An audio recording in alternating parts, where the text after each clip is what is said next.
আমি চ্যানেলে একটা পোল দিয়েছিলাম এবং যেখানে কিন্তু তোমাদের কাছ থেকে জানতে চেয়েছিলাম যে আমি এসএসসি জিডি 2025-এর প্রতিটা শিফট ধরে ধরে আগে অঙ্ক করাবো নাকি আগে জিকে করাবো নাকি টপিক ওয়াইজ জিকে করাবো। তো তোমাদের বেশিরভাগেরই কিন্তু মতামত ছিল যে আগে অঙ্ক করাতে, ঠিক আছে। তোমরা কিন্তু আগে অঙ্ক করাতে বলেছো, তাই আগে কিন্তু আমরা প্রতিটা শিফট ধরে কিন্তু অঙ্ক করব, ঠিক আছে।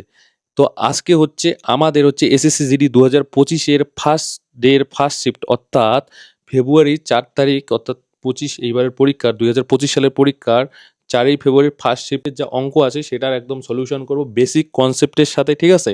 যারা অঙ্কের কিছুই বোঝো না তারাও কিন্তু একদম খুব সহজেই বুঝতে পারবে। তাই তোমাদের কাছে রিকোয়েস্ট করব ভিডিওটা কিন্তু শুরুর থেকে শেষ পর্যন্ত দেখবে, ঠিক আছে।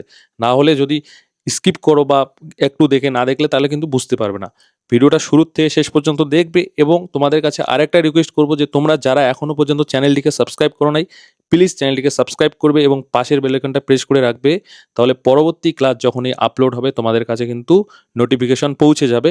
পরবর্তীতে কিন্তু রিজনিং, প্রতিটা শিফট ওয়াইজ রিজনিং, জিকে, ঠিক আছে, এবং টপিক ওয়াইজ যে বিভিন্ন গুরুত্বপূর্ণ টপিক থাকে, ঠিক আছে, জিকে সমস্ত কিছু নিয়ে কিন্তু ক্লাস আস্তে আস্তে আসবে, ঠিক আছে। তাই প্লিজ সাবস্ক্রাইব করে দিও। তো চলো ফার্স্ট ফার্স্ট শিফট অর্থাৎ 4 তারিখের ফার্স্ট শিফটের আমরা প্রশ্ন নিয়ে আলোচনা করি, ঠিক আছে, একদম বেসিক কনসেপ্টের সাথে, ঠিক আছে।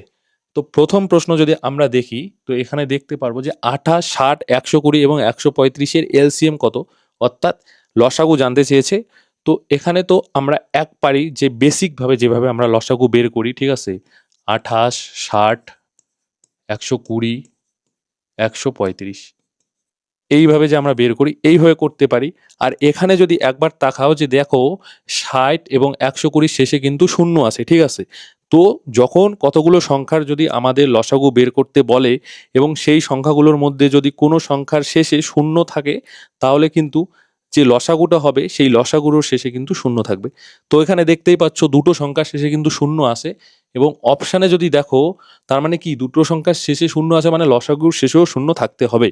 তো অপশানে যদি দেখো এখানে কিন্তু শুধুমাত্র একটা অপশানের শেষে কিন্তু শূন্য আসে, তার মানে কিন্তু এটাই হবে সঠিক উত্তর, ঠিক আছে। এই জিনিসটা মনে রাখবে, ঠিক আছে। আর বেসিকভাবে যদি করতে যাও তাহলে বেসিকভাবে করতে পারবে। তাহলে আমরা যদি প্রথমে 2 নেই, ঠিক আছে, দেখবে এটাই আসবে বেসিকভাবে করলেও। 2 হলে এখানে হবে 14, এখানে হবে 30, এখানে হবে 60 আর এখানে হবে 135-এই হবে, ঠিক আছে।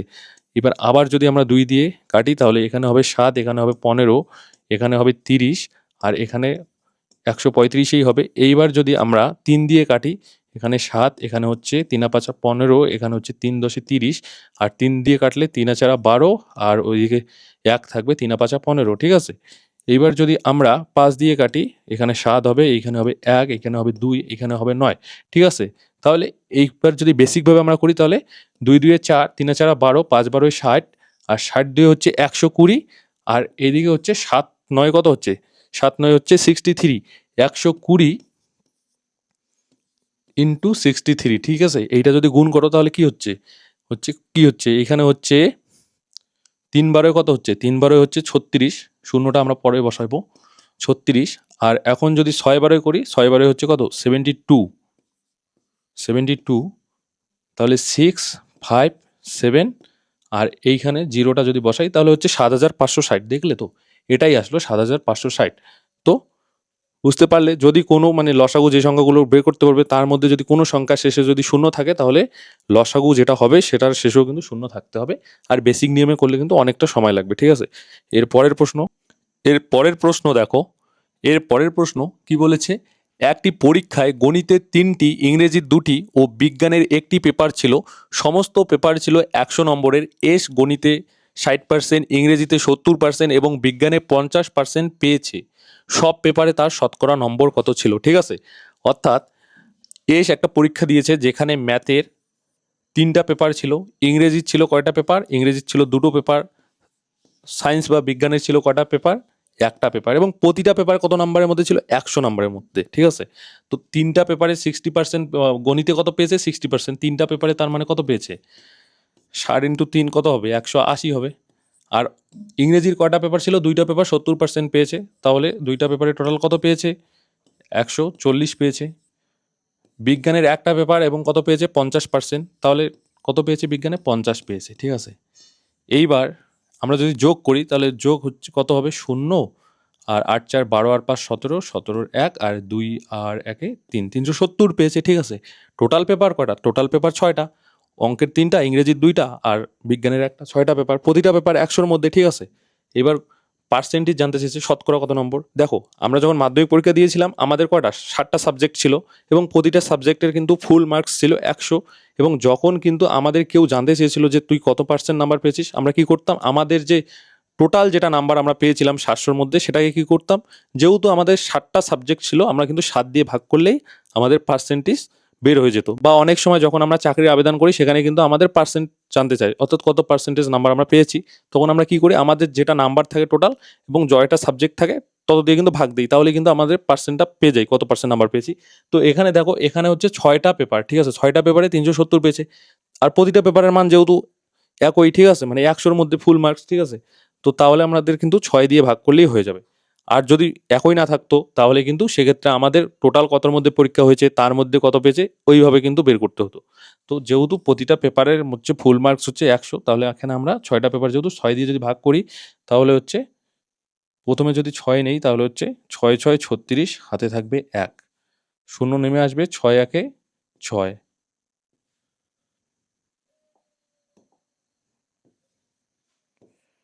4 বিয়োগ করলে, ঠিক আছে, দশমিক দিয়ে শূন্য নিব, আবার 6 6 36, ঠিক আছে, আবার 4 আসবে, এইবার আরও শূন্য নিব, আবার 6 6 কত হবে, 36 হবে, ঠিক আছে।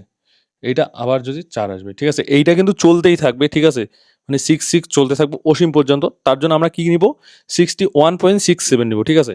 অর্থাৎ তার শতকরা নম্বর কত ছিল, 61.67। তো 61.67 কোথায় আছে, এই অপশানে কিন্তু আছে, ঠিক আছে। অর্থাৎ তার শতকরা নম্বর কত ছিল, 61.67%, ঠিক আছে। এর পরের প্রশ্ন যদি আমরা দেখি, বলেছে একটি সংখ্যা প্রথমে 15% হ্রাস পায় এবং তারপরে 20% বৃদ্ধি পায়, ফলে প্রাপ্ত সংখ্যাটি আসল সংখ্যার চেয়ে 78 বেশি হয়, মূল সংখ্যা কত, ঠিক আছে। এইটাই কিন্তু আমাদের জানতে চেয়েছে। তো দেখো, যদি আমরা সংখ্যাটাকে এক্স ধরি, ঠিক আছে, আমি একদম বেসিকভাবে করাচ্ছি, ঠিক আছে। এটাকে তো আমরা সাকসেসিভভাবে করাতে পারি, ঠিক আছে। তো সাকসেসিভ আমরা জানবো, একটু পরেই জানবো। তো দেখো, বেসিকভাবে যদি করাই, তাহলে ধরো সংখ্যাটা যদি এক্স হয়, তো আমাদের কি বলেছে, প্রথমে এই সংখ্যাটাকে কি 15% হ্রাস করেছে, হ্রাস পায়, ঠিক আছে। তাহলে 15% হ্রাস পায় কথাটার অর্থ কি, এক্স ইন্টু কত, 85/100, ঠিক আছে। এইবার এইটার কত 20% বৃদ্ধি পায়, এই জিনিসটা কত 20% বৃদ্ধি পেয়েছে, এই 20% বৃদ্ধি পাওয়া মানে কত, 120/100। ফলে কি হয়েছে, ফলে হয়েছে কি, আসল সংখ্যার চেয়ে 78 বেশি হচ্ছে। আসল সংখ্যা আমরা কত ধরেছি, এক্স ধরেছি, তার থেকে কত 78 বেশি হয়েছে। এখন এইটাকে সমাধান করো, তাহলে কিন্তু হয়ে যাবে। এই শূন্য কাটো, ঠিক আছে। এবার এখানে 5 দিয়ে কাটো, 5 17 85, আর এখানে 5 20 হচ্ছে 100। এইখানে 4 দিয়ে কাটো, 4 5 20, আর এইখানে হচ্ছে 3 আর 4 12, ঠিক আছে। এইবার তাহলে এখানে কত হচ্ছে, উপরে হচ্ছে 3 17 হচ্ছে 51 এক্স, আর এইদিকে হচ্ছে 5 10 50 সমান সমান এক্স প্লাস 78, ঠিক আছে, এক্স প্লাস 78। এইবার এটা কত হবে, 51 এক্স সমান সমান 50 এক্স প্লাস 78 ইন্টু 50, ঠিক আছে। এইবার এই 50 এক্সটা যদি এইদিকে আসে তাহলে মাইনাস হবে, 51 এক্স থেকে যদি 50 এক্স মাইনাস হয় তাহলে কত হবে, শুধু এক্স হবে, এক্স সমান সমান 78 ইন্টু 50। এবার 78কে যদি 50 দিয়ে গুণ করি, তো 5 8 40, শূন্য হাতে থাকবে 4, 5 7 35, আর 4 হচ্ছে 39, আর একটা শূন্য 50-এর শূন্যের, ঠিক আছে। অর্থাৎ এক্স এর মান কত হচ্ছে, এক্স এর মান হচ্ছে 3900, ঠিক আছে। তো এখানে দেখো ডি নাম্বার অপশান, অর্থাৎ সংখ্যাটি কত 3900 বা 3900, ঠিক আছে। এর পরের প্রশ্ন দেখো, এর পরের প্রশ্ন কি বলেছে, 210 মিটার ও 140 মিটার দৈর্ঘ্যের দুটি ট্রেন একই দিকে যথাক্রমে 80 কিমি পার ঘন্টা এবং 150 কিমি পার ঘন্টা বেগে যাচ্ছে, পেছন থেকে এসে দ্রুততম ট্রেনটির অন্য ট্রেনটিকে অতিক্রম করতে কত সময় লাগবে, ঠিক আছে।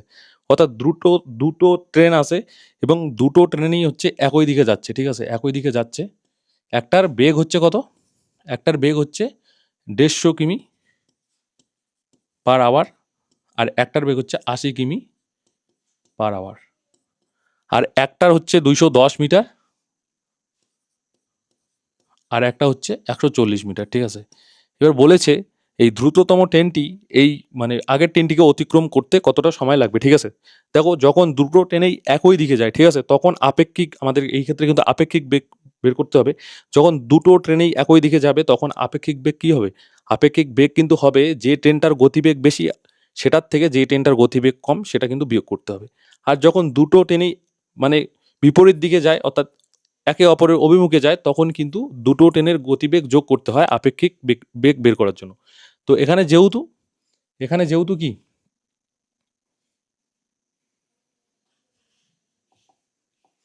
এখানে যেহেতু দুটো ট্রেনই একই দিকে যাচ্ছে, তাই আমাদের আপেক্ষিক বেগ বা রিলেটিভ ভেলোসিটি, আমি আরবি লিখতেছি, কত হবে?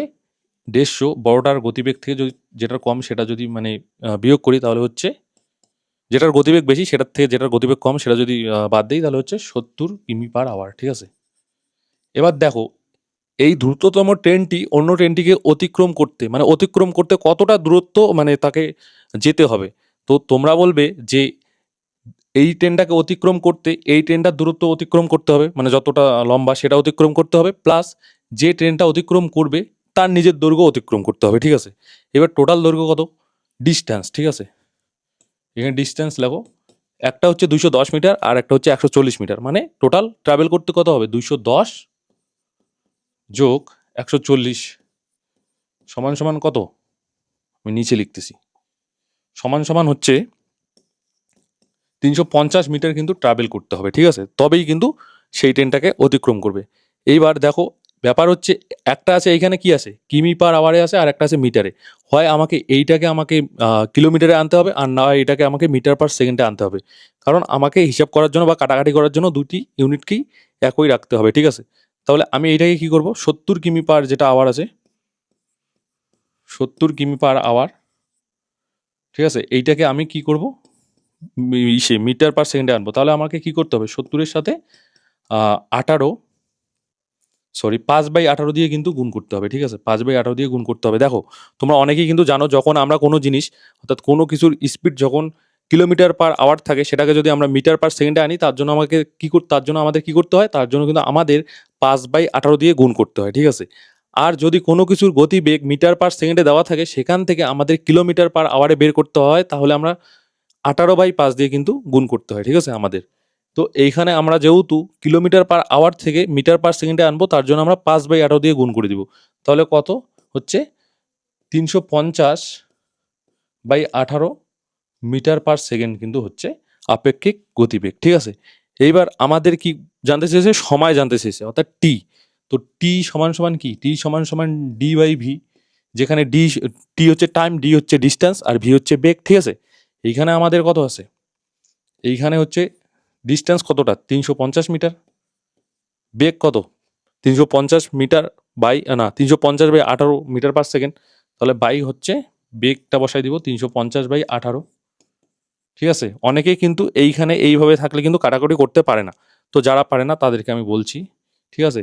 উপরেরটা লিখবে 350 লিখবে, আর নিচে যেটা পিকিউ আকারে আছে গুণ করে জাস্ট উল্টাই দিবে, মানে নিচেরটা উপরে লিখবে 18/350, তাহলেই কিন্তু হয়ে যাবে, ঠিক আছে?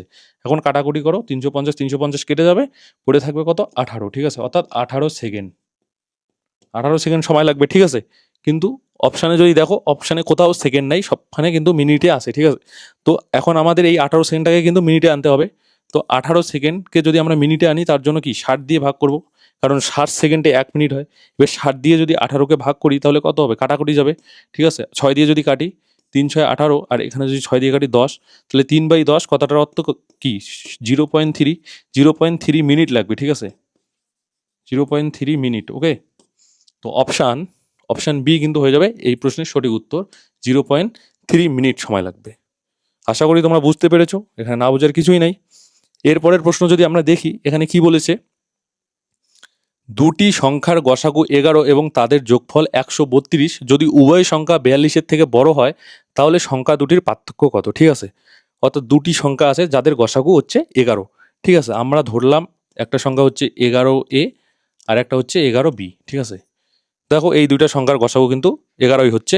তো এখন কি বলছে? যে দুটো সংখ্যার হচ্ছে যোগফল 132, অর্থাৎ 11A প্লাস 11B সমান সমান 132। এবার এখান থেকে যদি আমরা 11 কমন নেই, 11 যদি কমন নেই তাহলে হচ্ছে a প্লাস বি সমান সমান 132, ঠিক আছে। এবার কি এইখান থেকে যদি আমরা a প্লাস বি বের করি তাহলে হচ্ছে 132/11। এবার 11 দিয়ে যদি 132কে কাটি তাহলে 11 আর হচ্ছে 11 দিয়ে 22, ঠিক আছে। অর্থাৎ a প্লাস বির মান হচ্ছে 12, ঠিক আছে। এবার আমাদের এমন দুটো সংখ্যা নিতে হবে যাদের যোগফল হচ্ছে 12, ঠিক আছে, এবং তারা পরস্পর মৌলিক, ঠিক আছে। তো প্রথমেই দেখো পরস্পর মৌলিক বলতে যাদের গসাগু 1, ঠিক আছে। 1 যোগ 11 সমান সমান 12 হয়, ঠিক আছে, এবং এরা কিন্তু পরস্পর মৌলিক, 1 যোগ 11। তো এখন যদি আমরা এর এইখানে 1 বসাই তাহলে একটা সংখ্যা হচ্ছে 11, আর বি এর এইখানে যদি 11 বসাই তাহলে একটা সংখ্যা হচ্ছে 121, ঠিক আছে। কিন্তু আমাদের কি বলে দেওয়া আছে যে দুটো সংখ্যাই হচ্ছে 42-এর থেকে বড়, তাহলে এইটা তো মানে স্যাটিসফাই করতেছে না, তার মানে এটা হচ্ছে না। এইবার হচ্ছে যদি আর কিভাবে আমরা হিসেব পেতে পারি, 12 পেতে পারি, তোমরা বলবে 2 যোগ 10 12 হয়, কিন্তু এটা তো পরস্পর মৌলিক সংখ্যাই নয়। এরপর 3 যোগ 9, এটাও পরস্পর মৌলিক নয়, ঠিক আছে। 4 যোগ 8 যোগ 4, ঠিক আছে, এটাও 12 হয়, কিন্তু এটাও পরস্পর মৌলিক নয়। এরপরে হচ্ছে 5 যোগ 7, 5 যোগ 7 কিন্তু 12 হয়, ঠিক আছে, এবং এটা কিন্তু পরস্পর মৌলিক, ঠিক আছে, পরস্পর মৌলিক। অর্থাৎ 5 আর 7-এর গসাগু কিন্তু 1। এইবার এর ওইখানে যদি 5 বসাও তাহলে একটা সংখ্যা হচ্ছে কত, একটা সংখ্যা হচ্ছে 55, আর বি এর ওইখানে যদি 7 বসাও তাহলে একটা সংখ্যা হচ্ছে 77, ঠিক আছে। তার মানে একটা সংখ্যা হচ্ছে 55, একটা সংখ্যা হচ্ছে 77, এবং দেখো এই দুটার যোগফল করলে কত হয়, 132, এবং এদের কিন্তু গসাগু হচ্ছে 11। তো এদের ডিফারেন্স যদি দেখো তাহলে ডিফারেন্স কত হচ্ছে, ডিফারেন্স কিন্তু হচ্ছে 22, ঠিক আছে। অর্থাৎ 22 কিন্তু হবে উত্তর, অর্থাৎ দুটি সংখ্যার মধ্যে কিন্তু পার্থক্য হবে 22। অপশন বি কিন্তু এই প্রশ্নের সঠিক উত্তর হয়ে যাবে, ঠিক আছে। দেখো একবার দেখে নাও, আশা করি তোমরা কিন্তু বুঝে গেছো, ঠিক আছে। এর পরের প্রশ্ন দেখো কি বলেছে, একজন ছাত্র একটি বই ক্রয় করায় নিম্নলিখিত 4টি অফার পায়। অর্থাৎ একটা ছাত্র একটা বই কিনতে যখন যায় তখন তাকে 4 ধরনের অফার দেওয়া হয়। কি কি 4 ধরনের, একটা হচ্ছে ক্রমিক 20% ও 20% ছাড়, ক্রমিক 25% ও 15% ছাড়, ক্রমিক 30% ও 10% ছাড়, ক্রমিক 5% ও 35% ছাড়, ঠিক আছে। এদের মধ্যে কোন অফারটিতে ছাত্রটি সব থেকে বেশি ছাড় পাবে? ক্রমিক ছাড় মানে হচ্ছে পরপর ছাড়, ঠিক আছে। অর্থাৎ একটা জিনিসের উপর প্রথমে 20% ছাড় দিল, তারপরে যত আসলো দাম তার উপর আবার 20%, এই প্রথমের যেটা স্টেটমেন্ট আছে সেটা যদি আমরা ভাবি, ঠিক আছে। তো সব থেকে বেশি ছাড় মানে এদের মধ্যে যে 4টা অফার আছে কোনটাতে পাবে, ঠিক আছে। তো দেখো এই যখন ক্রমিক ছাড় বা পরপর ছাড় দিবে তখন কিন্তু একটা কিন্তু এখানে সূত্র আছে, অর্থাৎ সাকসেসিভের সূত্র আছে, সেটা হচ্ছে কি, যদি পরপর a% এবং যদি b% ছাড় দেয় তাহলে ওভারঅল ছাড় যেটা হয় সেটা হচ্ছে a plus B minus AB by 100%, ঠিক আছে। অর্থাৎ পরপর যদি a% এবং b% ছাড় দেয় তাহলে ওভারঅল ছাড় যেটা হয় সেটা হয় a plus B minus AB by 100% ছাড়, ঠিক আছে। তো দেখো এক্ষেত্রে প্রথমটাতে যদি আমরা এই সাকসেসিভের সূত্রটা দিয়ে হিসাব করি তাহলে হচ্ছে 20%, এর মানও 20, এখানে বির মানও 20, ঠিক আছে। তাহলে 20 যোগ 20 মাইনাস এবি মানে হচ্ছে এখানে এ আর বি দুটোই 20, 20 ইন্টু 20 বাই 100%, না সরি 100, ঠিক আছে। এখানে কাটাকুটি করো, এই শূন্য কাটবে, তাহলে কত, এত পার্সেন্ট, এত পার্সেন্ট। তাহলে এখানে যদি কাটাকুটি করো তাহলে হচ্ছে 20 20 40, আর 40 থেকে যদি 4 বাদ দাও 2 2 4, ঠিক আছে, তাহলে হচ্ছে 36%। প্রথম ক্ষেত্রে কত ছাড় পাচ্ছে, 36%, ঠিক আছে। এখানে লিখে দিচ্ছি আমি, প্রথম ক্ষেত্রে ছাড় পাচ্ছে 36%। এবার দ্বিতীয়টার যদি হিসাব করো 25 আর 15, ঠিক আছে, 25 আর 15 আমি এখানে করতেছি, তাহলে 25 সাকসেসিভের সূত্রটা, ঠিক আছে, 25 যোগ 15 মাইনাস 25 ইন্টু 15 বাই 100, ঠিক আছে, এত পার্সেন্ট ছাড় পাবে। এবার এখানে কাটাকুটি করো, 25 আর 15 হচ্ছে 40, আর 25 আর 15 হচ্ছে 375, ঠিক আছে, 375 মাইনাস 375 বাই 100, তাহলে এইখানে 100 দিয়ে যদি ভাগ করি তাহলে হচ্ছে 3.75 হচ্ছে, ঠিক আছে, 3.75। তার মানে 40 থেকে যদি 3.75 বাদ দেই তাহলে কত থাকবে, 3.75 বাদ দিলে হচ্ছে থাকবে 36.25%, ঠিক আছে। তার মানে দ্বিতীয়টার ক্ষেত্রে ছাড় কত পাচ্ছে, 36.25%,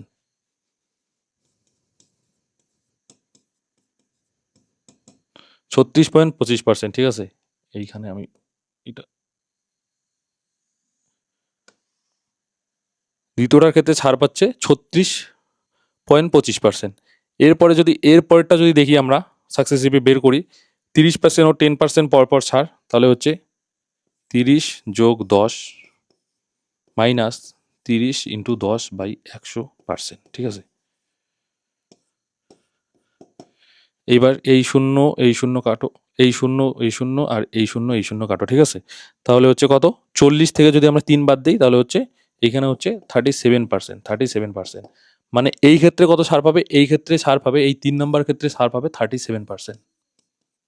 এবার হচ্ছে 4 নাম্বারটা যদি আমরা বের করি, 4 নাম্বারটা হচ্ছে 5% আর 35%, ঠিক আছে। 5% আর 35%, তাহলে 5 যোগ 35 মাইনাস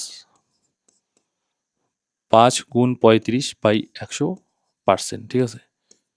এখন 5 আর 35কে যদি আমরা গুণ করি তাহলে কত হচ্ছে, 5 আর 35 হচ্ছে 5 30 হচ্ছে 150, আর 5 5 হচ্ছে 25, মানে হচ্ছে 175, ঠিক আছে। তার মানে 5 আর 35 যোগ করলে কত হচ্ছে 40, 40 থেকে হচ্ছে 175/100, এটা কিন্তু 175, ঠিক আছে। 175/100, তার মানে হচ্ছে 1.75, তার মানে এখানে বিয়োগ আছে। 40 থেকে যদি 1.75 বাদ দেই তাহলে কত হচ্ছে, 38.25 হচ্ছে, 38.25%, ঠিক আছে। 38.25% ছাড় কোথায় পাচ্ছে, এই 4 নম্বর অফারে। তো দেখো কোথায়, মানে কোন অফারটার ক্ষেত্রে সে বেশি ছাড় পাচ্ছে। প্রথমটার ক্ষেত্রে কত ছাড় পাচ্ছে, 36%। দ্বিতীয়টার ক্ষেত্রে কত ছাড় পাচ্ছে, 36.25%। আর 3 নম্বরটার ক্ষেত্রে কত ছাড় পাচ্ছে, 37%। 4 নম্বরটার ক্ষেত্রে কত ছাড় পাচ্ছে, 38.25%, ঠিক আছে। তার মানে হচ্ছে 4 নম্বর যে অফারটা আছে সেটা কিন্তু ছাত্রটির মানে সব থেকে বেশি ছাড় পাবে, ঠিক আছে, সেই অফারে। তো 4 নম্বর অপশান হচ্ছে অপশান সিতে কিন্তু ছাড় আছে। যদিও এখানে তোমরা কিন্তু আর একটা জিনিস যদি লক্ষ্য করো, দেখো এইখানে যে ছাড়গুলো আছে, পরপর ছাড়গুলো আছে, প্রতিটা অপশানে যদি তুমি প্রতিটা অফারের ক্ষেত্রে দেখো যোগ করো তাহলে একই হচ্ছে। মানে দেখো 20 যোগ 20 40, 25 যোগ 15 40, 30 যোগ 10 40, 5 যোগ 35 40। যদি এই রকম প্রতিটা মানে অফারের ক্ষেত্রে যদি যোগফলটা একই আসে পরপর ছাড়ের ক্ষেত্রে, তাহলে যেখানে দেখবে ডিফারেন্সটা বেশি হচ্ছে দুটো পরপর ছাড়ের মধ্যে, সেখানে কিন্তু ছাড়টা বেশি পাবে, ঠিক আছে। এখানে যদি দেখো 20 আর 20-র মধ্যে পার্থক্য কত, 0। এখানে যদি দেখো যে 25 আর 15-র মধ্যে পার্থক্য, 25 আর 15-র মধ্যে পার্থক্য হচ্ছে 10, ঠিক আছে। এইখানে হচ্ছে, আচ্ছা আমি এইটা মুছে দিই, ঠিক আছে, এইটা আমি মুছে দিচ্ছি আপাতত, ঠিক আছে। না মুছে দিচ্ছি না, আমি এই দেখেই কোথাও লিখতেছি যে দেখো এখানে 20 আর 20-র মধ্যে ডিফারেন্স কত, ডিফারেন্স 0। আর 25 আর 15-র মধ্যে ডিফারেন্স কত, 25 আর 15-র মধ্যে ডিফারেন্স হচ্ছে 10। আর 30 আর 10-এর মধ্যে ডিফারেন্স কত, ডিফারেন্স 20। আর 5 আর 35-এর মধ্যে ডিফারেন্স কত, ডিফারেন্স 30।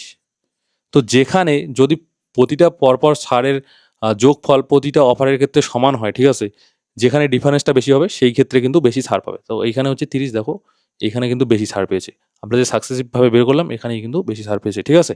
আশা করি তোমরা বুঝতে পেরেছো। এর পরের প্রশ্ন আমরা দেখব।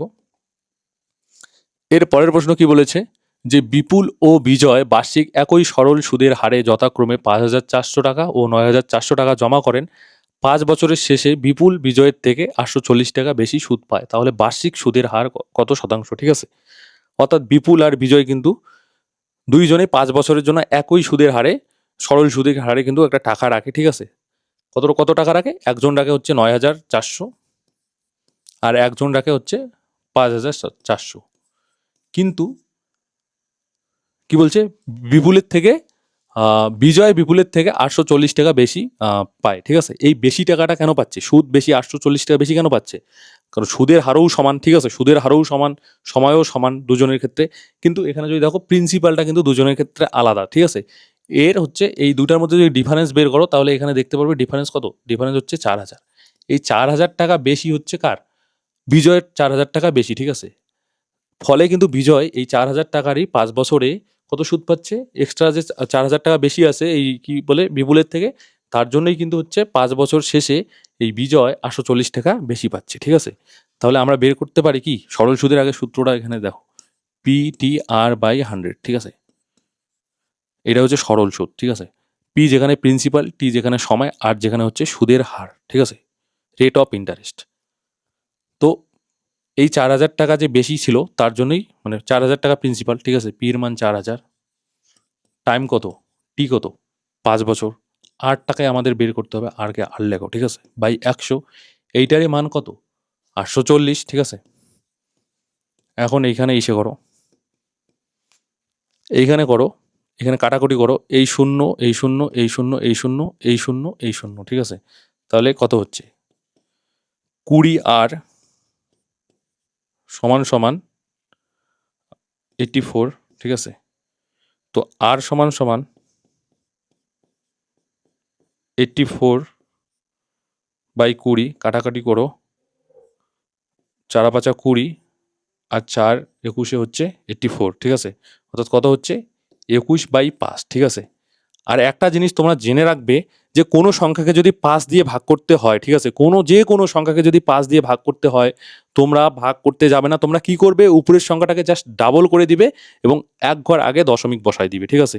কি করবে, কোনো সংখ্যাকে যদি 5 দিয়ে ভাগ করতে হয়, তাহলে কখনো ভাগ করতে যেও না, অনেকটা সময় লেগে যাবে। তার থেকে কি করবে, উপরে যে সংখ্যাটাকে ভাগ করতে বলবে 5 দিয়ে, সেই সংখ্যাটাকে ডাবল করবে এবং এক ঘর আগে একটা দশমিক বসাবে। তো এখানে 21কে 5 দিয়ে ভাগ করতে বলছে, তাহলে আমরা জাস্ট কি করে দিব, 21-এর ডাবল করে দিব, 21-এর ডাবল হচ্ছে 42, আর এক ঘর আগে একটা দশমিক বসাই দিব, অর্থাৎ 4.2, ঠিক আছে, 4.2। দেখো আর এর মান কত হচ্ছে, 4.2, ঠিক আছে। অপশান কত, অপশান ডিতে কিন্তু আছে 4.2, অর্থাৎ বার্ষিক সুদের হার হচ্ছে 4.2%, ঠিক আছে, তোমরা বুঝে গেছো। এর পরের প্রশ্ন দেখো, এর পরের প্রশ্ন কি বলেছে, দুটি শঙ্কুর উচ্চতার অনুপাত 4:3 এবং তাদের ভূমির ব্যাসার্ধের অনুপাত 1:2, তাদের আয়তনের অনুপাত নির্ণয় করো, ঠিক আছে। শঙ্কু, এই শঙ্কুর উচ্চতার অনুপাত দেওয়া আছে, ব্যাসার্ধের অনুপাত দেওয়া আছে দুটো শঙ্কুর। এবার এই দুটো শঙ্কুর আয়তনের অনুপাত আমাদের কাছ থেকে জানতে চেয়েছে। তো আগে তো তোমাদের জানতে হবে যে শঙ্কুর যে আয়তন আছে তার সূত্র হচ্ছে 1/3 বা 1/3 পাই r²h, ঠিক আছে। যেখানে আর মানে হচ্ছে ব্যাসার্ধ, তার স্কোয়ার, এইচ মানে হচ্ছে উচ্চতা, আর 1/3 তো জানোই, আর পাই হচ্ছে 22/60, ঠিক আছে। এইবার এইখানে দুটো শঙ্কু আছে, ইংরেজি থেকে যাকে কি বলে, কোণ বলে, ঠিক আছে। এইবার ধরো এইখানে আমি C1 লিখলাম আর এখানে C2, অর্থাৎ শঙ্কু, একটা হচ্ছে শঙ্কু 1 আর একটা হচ্ছে শঙ্কু 2, ঠিক আছে। আমরা আয়তনের অনুপাত বের করব। তো দেখো আমি কিন্তু একদম বেসিকভাবে করাচ্ছি তোমাদের, পরীক্ষায় তো পরীক্ষা আর এভাবে করলে তো হবে না, পরীক্ষায় তোমাকে কিন্তু যতটা শর্টে করা যায়, ঠিক আছে। আর আমি তোমাদের মানে এইভাবে ডিটেলসে করাচ্ছি কারণ আমি তোমাদের কি কনসেপ্টটা ক্লিয়ার করাচ্ছি, ঠিক আছে। একদম বেসিক থেকে কিন্তু কনসেপ্ট ক্লিয়ার করছি, তাই যারা একদম বোঝো না তারাও কিন্তু বুঝতে পারবে। যদি তোমার কনসেপ্ট জানা না থাকে তাহলে কিন্তু তুমি পরীক্ষার হলে গিয়ে কিন্তু কিছুই করতে পারবে না। যদি তুমি শর্ট ট্রিক্স যতই তুমি শেখো, পরীক্ষার হলে গিয়ে কিন্তু তোমার শর্ট ট্রিক্স কিন্তু ভুলে যাওয়ার সম্ভাবনা থাকে। কিন্তু তুমি যদি একবার যদি কনসেপ্ট জানো কোনো কিছু জিনিসের, তাহলে কিন্তু তুমি পরীক্ষার হলেও সেটা ভুলবে না। তাই আমি কিন্তু এখানে তোমাদের একদম ডিটেলসে করাচ্ছি, ঠিক আছে। আমি চাইলেই কিন্তু এটাকে একদম কত হবে উত্তর, এটাকে কিন্তু নিমিষের মাথায়, অর্থাৎ 20-25 সেকেন্ডের মধ্যে কিন্তু করে দিতে পারতাম, তার থেকেও কম লাগতো, ঠিক আছে। কিন্তু আমি যেহেতু তোমাদের ডিটেলসে বোঝাচ্ছি, তার জন্য কিন্তু সময় ধরে কিন্তু এক একটা করে অঙ্ক সমাধান করছি, ঠিক আছে। তো দেখো যে শঙ্কু আছে, শঙ্কুর কিন্তু আয়তনের সূত্র হচ্ছে 1/3 পাই r²h। তো এখানে দুটো শঙ্কু আছে, একটাকে আমরা ধরলাম C1 আর একটা হচ্ছে C2, ঠিক আছে, মানে কোণ 1 আর কোণ 2। ইংরেজিতে শঙ্কুকে কি বলে, ইংরেজিতে শঙ্কুকে বলে কোণ, ঠিক আছে। তাহলে এই ক্ষেত্রে শঙ্কু 1-এর ক্ষেত্রেও তো আয়তন হচ্ছে কি 1/3 পাই r²h, দ্বিতীয় ক্ষেত্র হচ্ছে 1/3 পাই r²h। আমি একদম বেসিকভাবে তোমাদের করাচ্ছি, বেসিক থেকে করাচ্ছি, ঠিক আছে। তো এইবার দেখো 1/3 পাই দুইটাতেই আছে, 1/3 পাই আর 1/3 পাই। আরে ইয়েলো কালার হবে, রেড কেন আসবে। তো দেখো 1/3 পাই এখানেও আছে, এখানেও আছে, ঠিক আছে। তো কেটে দিলাম। এবার দুইটার আয়তনের মানে অনুপাত কি হচ্ছে তাহলে, বা r²h আর r²h। তাহলে এইখানে আর এর মান প্রথম শঙ্কুর ক্ষেত্রে কত আছে, ব্যাসার্ধের অনুপাত হচ্ছে 1, 1-এর স্কোয়ার করলে কত হয়, একই হয়, 1-এর স্কোয়ার করলে কত হয়, একই হয়, ঠিক আছে। এইবার এইচ কত আছে, প্রথম শঙ্কুর ক্ষেত্রে এইচ আছে 4 × 4, ঠিক আছে, এইচ এর মান বসালাম, ঠিক আছে। এবার দ্বিতীয় শঙ্কুর ক্ষেত্রে আর কত আছে, দ্বিতীয় শঙ্কুর ক্ষেত্রে আর হচ্ছে 2, 2-এর স্কোয়ার করলে কত হচ্ছে, 4 হচ্ছে। দ্বিতীয় শঙ্কুর ক্ষেত্রে এইচ কত, এইচ তোমরা বলবে যে উচ্চতার অনুপাত হচ্ছে 4:3, তার মানে দ্বিতীয়টার হচ্ছে 3, ঠিক আছে। এখন যদি তোমরা কাটাকুটি করো তাহলে এইখান থেকে 4 কাটবে, এখান থেকে 4 কাটবে, তাহলে কত হচ্ছে 1:3, অর্থাৎ শঙ্কু দুটির আয়তনের অনুপাত কত 1:3, ঠিক আছে 1:3। অপশান বি কিন্তু হয়ে যাচ্ছে সঠিক উত্তর। তোমরা কিন্তু বুঝতে পেরেছো, আমি একদম কিন্তু বেসিক থেকে কিন্তু একদম ডিটেলসভাবে কিন্তু তোমাদের জিনিসটা বোঝালাম যে শঙ্কুর হচ্ছে আয়তনের সূত্র এইটা, এবং দুটো শঙ্কুর আমরা আয়তন একদম এইখানে হচ্ছে 1/3 পাই আর স্কোয়ার এইচ, এইখানে হচ্ছে 1/3 পাই আর স্কোয়ার এইচ, দুইটার আমাদের কি আর এর অনুপাত দেওয়া আছে, দুইটার আমাদের এইচ এর অনুপাত দেওয়া আছে, এইখান থেকে কিন্তু আমরা আয়তনের অনুপাত বের করলাম, ঠিক আছে। এর পরের প্রশ্ন যদি আমরা যাই, এর পরের প্রশ্ন কি বলেছে যে দেখো পেট্রোলের দাম লিটার প্রতি 85% বৃদ্ধি পেয়েছে, খরচ কেবলমাত্র 48% বাড়াতে এর ব্যবহার কতটা পরিমাণ কমাতে হবে, ঠিক আছে। তো মনে করো আগে যদি পেট্রোলের দাম যদি 100 টাকা ছিল, তাহলে এখন 85% বৃদ্ধি পেয়ে সেটা হয়েছে 185 টাকা, ঠিক আছে। 85% বৃদ্ধি পেয়ে 185 টাকা হয়েছে, কিন্তু খরচ মানে কেউ আগে যদি 100 টাকা খরচ করতো, সে এখন 48% খরচ বৃদ্ধি করেছে, মানে সে 48% খরচ বৃদ্ধি করে কত করতেছে এখন খরচ 148 টাকা, ঠিক আছে 48% বৃদ্ধি করে, ঠিক আছে। এইবার দেখো এখন তো জিনিসটার দাম কত 185 টাকা হয়েছে, খরচ কত করতেছে 148 টাকা, তার মানে কত টাকা এখানে এখন যেটা দাম তার থেকে কত টাকা খরচ কম করতেছে, 185 থেকে যদি 148 যদি আমরা বিয়োগ করি তাহলে হচ্ছে 8 আছে 15 মেলাতে 7, আর হাতের 5 আছে 8 মেলাতে হচ্ছে 3, ঠিক আছে, মানে 37 টাকা কম খরচ করতেছে, ঠিক আছে। তার মানে যত টাকা কম এখনকার মানে মূল্য যেটা তার থেকে যত টাকা কম খরচ করবে ঠিক ততটা পরিমাণ ব্যবহার কমাতে হবে, তাই তো। তাহলে কত টাকা খরচ কম করতেছে 37 টাকা খরচ কম করতেছে। কত টাকার মধ্যে 37 টাকা খরচ কম করতেছে, তোমরা বলবে যে 185 টাকার মধ্যে 37 টাকা কম খরচ করতেছে, ঠিক আছে। এখন এইটাকে আমরা পার্সেন্টেজ মান বের করার জন্য 100% দিয়ে গুণ করে দিতে হবে, ঠিক আছে। এবার কাটাকুটি করো, কাটাকুটি যদি করো তাহলে এইখানে এইটা দিয়ে যদি 37 দিয়ে 185 কাটি তাহলে কত হবে 5 দিয়ে কাটা যাবে, ঠিক আছে। কিভাবে দেখো 37 মানে হচ্ছে কত 30 যোগ 7, 5 30 হচ্ছে 150, আর 5 7 35, তার মানে হচ্ছে 185 কিন্তু হয়, ঠিক আছে। 37 দিয়ে যদি কাটি তাহলে 185-কে 5, এবার 5 দিয়ে যদি 100-কে কাটি তাহলে হচ্ছে 20%, ঠিক আছে 20%, অর্থাৎ 20% ব্যবহার কিন্তু কমাতে হবে, ঠিক আছে। অপশান সি কিন্তু এই প্রশ্নের সঠিক উত্তর হয়ে যাবে, ঠিক আছে। এর পরের প্রশ্ন আমরা দেখব। এর পরের প্রশ্ন দেখো কি বলেছে, একজন লোক কলকাতা থেকে আমেদাবাদ 9 কিমি/ঘন্টা গতিবেগে যায় এবং একই পথে কলকাতায় 18 কিমি/ঘন্টা গতিবেগে ফিরে আসে, সমগ্র যাত্রাপথে তার গড় গতিবেগ কত কিমি/ঘন্টা, ঠিক আছে। অর্থাৎ এখানে কিন্তু দূরত্বটা একই, অর্থাৎ যে পথে গেছে সেই পথে আসছে, অর্থাৎ দূরত্বটা কিন্তু এক, ঠিক আছে, কিন্তু যাওয়ার সময় একটা গতিবেগে গেছে, আসার সময় আরেকটা গতিবেগে আসছে, ঠিক আছে। তো এই রকম ক্ষেত্রে কি হয়, গড় গতিবেগ বের করার কিন্তু একটা সূত্র আছে, ঠিক আছে। যদি ডিস্টেন্সটা একই হয় অর্থাৎ দূরত্বটা একই হয় এবং বেগটা যদি আলাদা আলাদা হয়, এক্স বেগ হয় মানে যাওয়ার সময় x কিমি/ঘন্টা বেগে যায় এবং আসার সময় যদি y কিমি/ঘন্টা বেগে যদি ফিরে আসে, তাহলে যে গড় গতিবেগ যেটা হয় সেটা হচ্ছে গতিবেগ